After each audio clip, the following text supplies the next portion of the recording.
What if I sell my existing place and buy a multi-level to live in? Moving forward with the Decker team. Moving forward together with the Decker team. We are excited that for over 30 years, we've been able to journey alongside you, building wealth and wisdom and real estate portfolios for a lot of people, and that this is the conversation we're having today. And Suzanne, as a client, decided that she was brave enough to come online, on air, and actually have the conversation about her particular scenario. And so we bring real examples to you that you can then listen to and pull what you need so that you can create the life that you're looking for. Mm-hmm. Suzanne, that's a great question. If I sell my house, and we discussed, you probably, if you sold your house, you'd have somewhere close to $400,000 to invest in something. That can get you into probably a pretty decent multi-unit, whether it's 4 units, 4 large units, or maybe it's 8 or 10, or maybe even 12 regular units. It depends, because once you get over 4 units, you move into more commercial lending. Okay. And generally, you're going to need 35% down. Ooh, okay. Yeah. And your interest rate, still great. Like I just purchased one recently, and An 18 unit. And we did financing at under 3%, which for commercial lending is phenomenal. 5 years under 3%. If you buy something that's a try or 4, you might be getting under 2% for 5 years. Wow. So good to go. So sometimes what happens for people, and maybe this has happened for you, I heard when Ken said, you need more down payment, you need a higher interest rate. It's kind of like, ooh, put the brakes on. Well, it wasn't so much that. It was multi for me right now is 4. Not 12. So that's where that reaction was. Okay. Right? And so often I get that reaction from people because they're stuck on what is the interest rate? Mm-hmm. What is the down payment? If I need more money, if you're going to take more of my money toward the property, it's got to be a bad idea. And interest rate, although it matters, we want to look at the spreadsheet. We haven't been talking about the spreadsheet a lot, and yet something we're going to do with you, and we'll do it on a Facebook Live, we'll do it offline, and we'll actually plot it all out. Mm-hmm. And so for all of our clients, that's part of the journey. That's part of the calculation. It's not I had a client call me just a couple of days ago and say, well, we've got all this money. You've just helped us sell an investment property, and we want to do really good with our $600,000 we just got because the house had been paid for clear. They'd owned it for a while. They'd made great money on it, and it just wasn't the right type of investment to keep for them anymore. Okay. Mm-hmm. And so they said, tell me what to do with the money. And it was like, we need to have a conversation. We need to look at the numbers. We need to hear your dreams. What are your aspirations? What do you want to get out of investing in real estate? And so it's not a pat answer. Because if it's a pat answer, it's probably bad counsel. Like the building we just bought, it's under rented. So the appraisal wouldn't come in high enough. So we actually ended up having to put down, I think it was 39% down on it. But now it cash flows like $36,000 a year, positive cash flow after paying the mortgage because we put so much money down on it. So then so it's like you may pay more, but you gain more over here. You might. I got it. And because it's under rented, that means as tenants transition, we bring it up, we'll renovate, bring it up to market rent. Now suddenly the value of the property goes up significantly because value of multi-units is based on income, whereas value of single-family homes is based on market value, what another person would pay for a similar type of property. Okay. But in multi-units, it's all about money.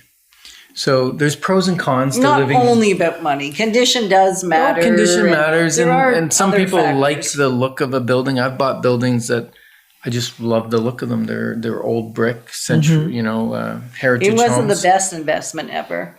It was good. And so that's the conversation we want to But, have with yeah. you. We don't want it just to be good. We want it to be as good as we can make it be. And you want to look at things like, now we're talking about you living in it. Most of the time I say to people, don't look at it like you're going to live in it. You got to look at it like you're renting it. And there's a certain demographic that will rent a certain price range and Got a it. certain quality.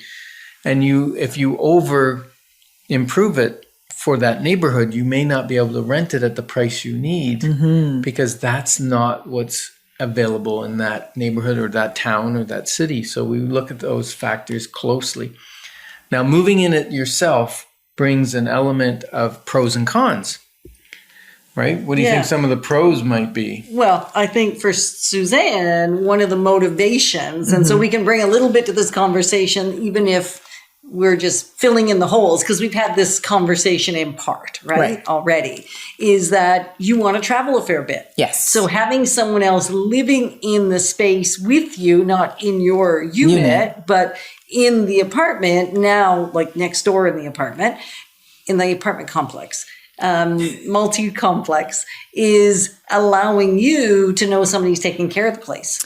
Well, yeah, and it also doesn't have a space standing still, and I'm paying a mortgage, and it's empty. On the whole space. Yeah. Yeah. It's It's only a portion's empty. Right. And you could Airbnb that one unit out if you wanted to, or you can just leave it vacant. The nice thing is too, you can give a little discount to maybe one of the people if they're handy to make sure the grass is cut and the driveway's plowed or the walkway's shoveled. And Or if have a property if a management tenant has an company. issue, they'll change a bulb or call a plumber or whatever. Or you can have a property management. That's right. So those are pros. There's safety, in knowing that your neighbors are there looking after that. No one's going to break in because there's other people around. Cons. Cons. You want some cons? Cons. Okay. Sometimes when you live near someone, you might start treating them as a friend. And friends are good because we enjoy your friendship. It's not and we that can you don't still want to work be together. friendly Right. with your tenants, but friendship says, maybe I don't need to pay blurred the rent, boundaries. or I don't have to be right Blurred on time boundaries. because I'm Got a it. friend with the landlord. She wouldn't kick me out because we're friends. Right? And we know that's not true. And so having clear boundaries and following the Tenant Protection Act and the guidelines when somebody does not follow the process. So if you're somebody that can stand firm in your convictions and in the following the process, then I don't may think not be. that's not really much of a con. Yeah, I but it don't- could be for some of our clients that are just, they find it hard to hold fast to what should be. Yep.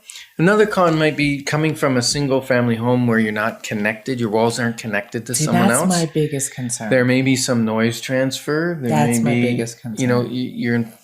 That's your biggest concern. Okay, so that's something to look at. And then also there may be a unit may be smaller than your 3-bedroom bungalow. So downsizing to maybe a 2-bedroom apartment holds a lot less stuff. Yes. And I think it's more space than stuff for me.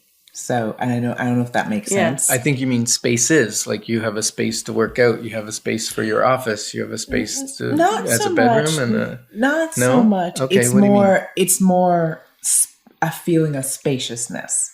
That's really. It's not. Okay. I need a big place. It's the feeling of space. So I'll tell you, if you bring everything with you, it won't feel spacious. Well, no. So if this has opened up for you the conversation of should I rent, shouldn't I rent, should I invest, should I live where I'm buying to invest, then have a conversation with us, because this is not something that, even though we thought we could maybe get Suzanne to the bottom of the question, I bet she's still got a few more questions, and we're going to continue to explore this conversation. Yeah, that's why our consultations are generally over an hour. So Yeah. we'll update you on some other time on Suzanne's progress. And we just want to thank you, and we're honored that you've joined us on Life's Inside Track. Moving forward with the Decker team. Moving forward together with the Decker team.